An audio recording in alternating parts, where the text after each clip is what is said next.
अपूर्वः कोऽपि कोशोऽयं विद्यते तव भारती व्ययतो वृद्धिमायाति क्षयम् आयाति संचयात्। सरस्वती के भंडार की बड़ी अपूर्व बात, ज्यों खर्चे त्यों त्यों बढ़े बिन खर्चे घट जात। आज हमने पंडित मधुसूदन ओझा जी की 154वीं जयंती के पावन पर्व पर सप्त दिवसीय व्याख्यान श्रृंखला के अंतर्गत पंडित अनंत शर्मा जी का उद्बोधन सुना। पंडित अनंत शर्मा का विश्वकोशीय स्वाध्याय है और इनके मौलिक चिंतन प्रति व्याख्यान नवोन्मेष को अभिव्यक्त करते हैं।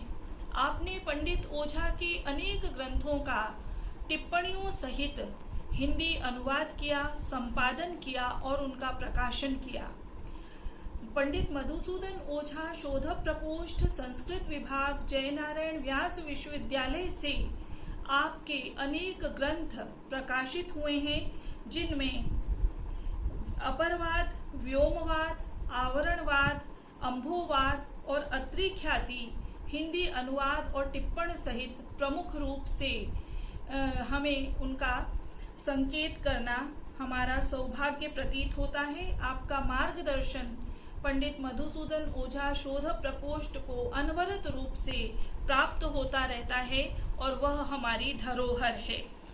पुराण निर्माणाधिकरण तथा पुराणोत्पत्ति प्रसंग, इन दो ग्रंथों का जो प्रकाशन हुआ है शोध प्रकोष्ठ से, उसमें आपने संपादकीय के रूप में संपादन किया और संपादकीय के रूप में लगभग 40 से 50 पृष्ठों का संपादकीय लेखन किया। इससे यह ज्ञात होता है कि किस प्रकार की आपका स्वाध्याय और आपकी मेधा है और पंडित मधुसूदन ओझा जी के वैचारिक सरणी को आप अपने लेखन के माध्यम से निरंतर आगे बढ़ा रहे हैं। पुराण निर्माणाधिकरण और पुराणोत्पत्ति प्रसंग, इनका हिंदी अनुवाद डॉक्टर छैल सिंह राठौड़ के द्वारा प्रस्तुत किया गया और आपने संपादकीय से उस ग्रंथ के प्रवेश को बहुत ही सरल और सुगम बना दिया है। पौराणिक विषयों का पंडित अनंत शर्मा जी ने हस्तामलक साक्षात्कार किया हुआ है, ऐसा प्रतीत होता है। पुराण, इतिहास, वेद विज्ञान और भारतीय दर्शन, इन विभागों पर जिस प्रकार से पंडित ओझा ने लेखन किया, उसी प्रकार से पंडित अनंत शर्मा जी ने उनकी व्याख्या की है और उन पर बहुत सारे व्याख्यानों के माध्यम से आपने प्रचार और प्रसार किया है। श्रीमद् भगवत गीता विज्ञान भाष्य में किमप्यावश्यकम, इसके अंतर्गत आपने जो आलेख लिखा है वह विचार बोधक आलेख कहा जाएगा।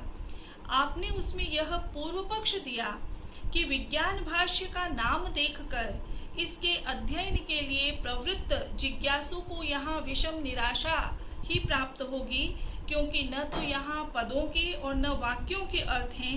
आधार भूमि का निर्देश कर तदनुकूल मूल पद्यों का सन्निवेश ही यहाँ कर दिया गया है और यही गीता के पद्यों का तथा ग्रंथ का वास्तविक अर्थ है और यह एक शाश्वत दृष्टि है।